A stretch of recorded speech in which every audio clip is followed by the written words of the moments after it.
Hello and welcome to another Warhammer Wednesday video. And again, it's another one of those weeks where I'm releasing multiple Warhammer Wednesday videos all on the same day. I've been doing this for 3 or 4 weeks now, where instead of releasing one, I've released 2 or 3 videos on the same day. And that is just because of people's requests, and also there's been a lot of new releases, and I also want to bring these models to you as quickly as possible. So this week there's this review, there's the Neophytes review, so let's have a look. This is the Genestealer Cults Goliath Truck. You can make it into a Rockgrinder like I have. One of these will set you back £35.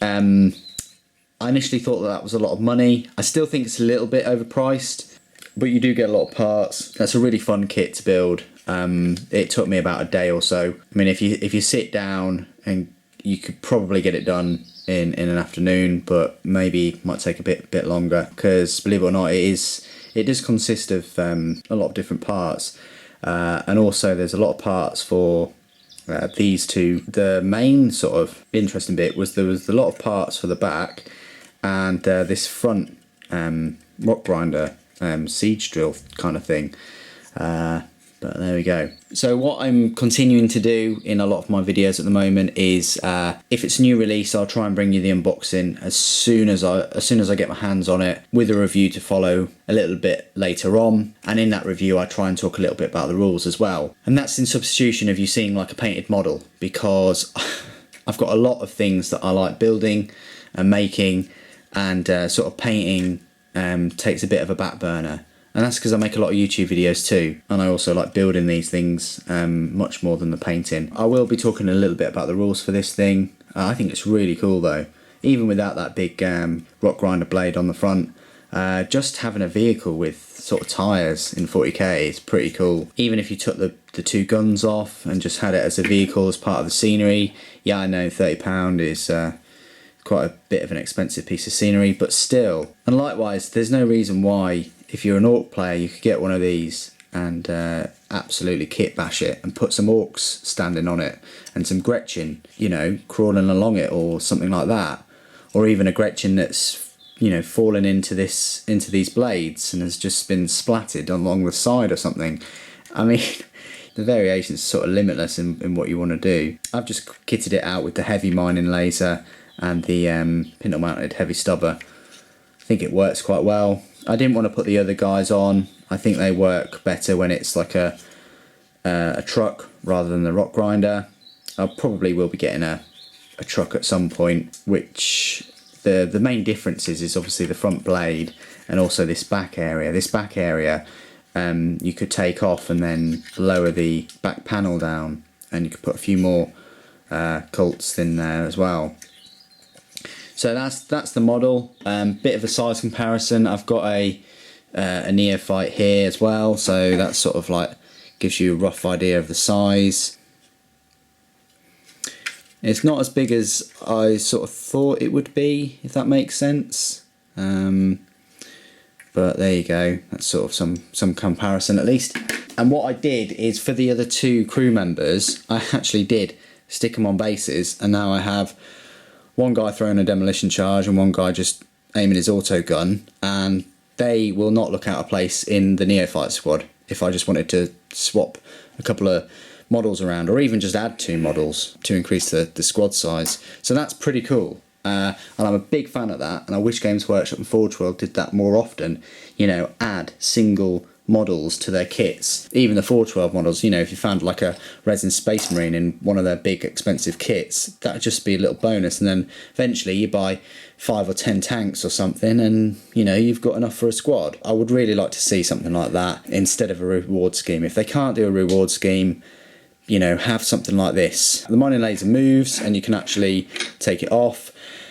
Magnetisation, there is nothing really stopping you from magnetising this main bit here and taking that out, because it just connects right here and there, and it does come with the incinerator sort of flamer weapon, as well as this, as well as the heavy seismic cannon. So you could sort of magnetise it if you wanted to. I'm quite happy with it as it is. in a way it's a 36-inch range las cannon, and this thing can still transport like 6 models anyway.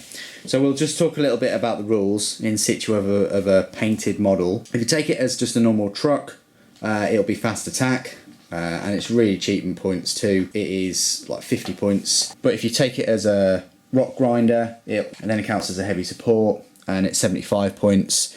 So it's heavy support, front armor's 12, side and rear is 10. So in this variant, it's the same armor as a Chimera.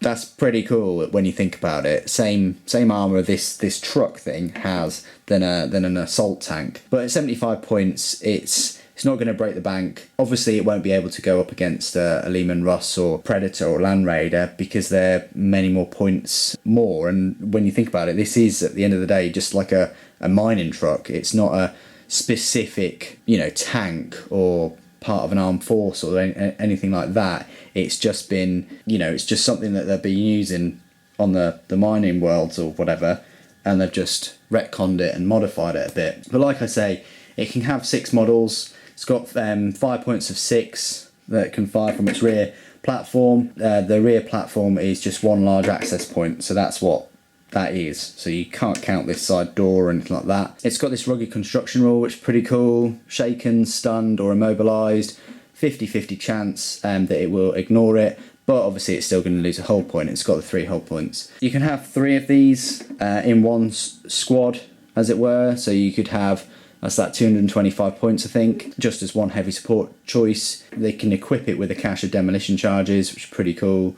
And then instead of its heavy mining laser, you can have a clearance incinerator, which you have to pay a little bit more for, and a heavy seismic cannon, again, a little bit more for too. That's it. I think it's a cool unit. I think it's worth the points. It'd be great to have 6 models in there, darting around the table, ramming into things with this horrific weapon, and then having your 6 squad members jump out. But I think it's a really cool model.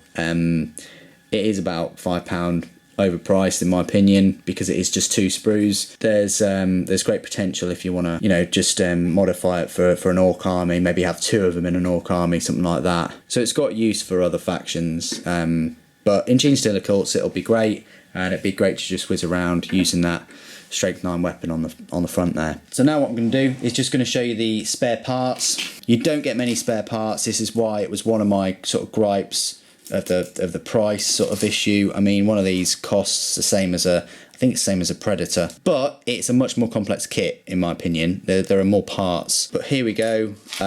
You've got these auto cannons, which you could sort of turn into a turret and put somewhere. You've got the parts for the clearance incinerator, which, yes, you could magnetize the end of that and just have it pop on there. That would be fine.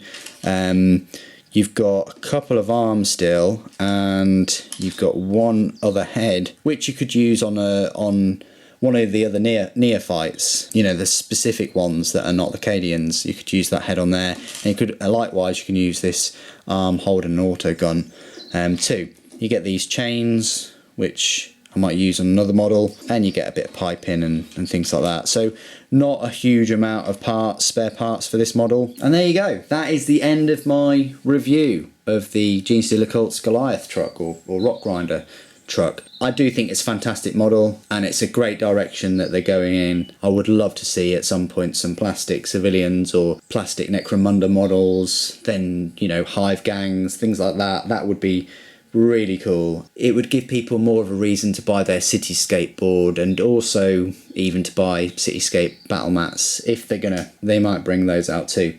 So there you go. That is the end of my review. Thank you ever so much for joining me today. Thank you for watching. The Emperor Protects.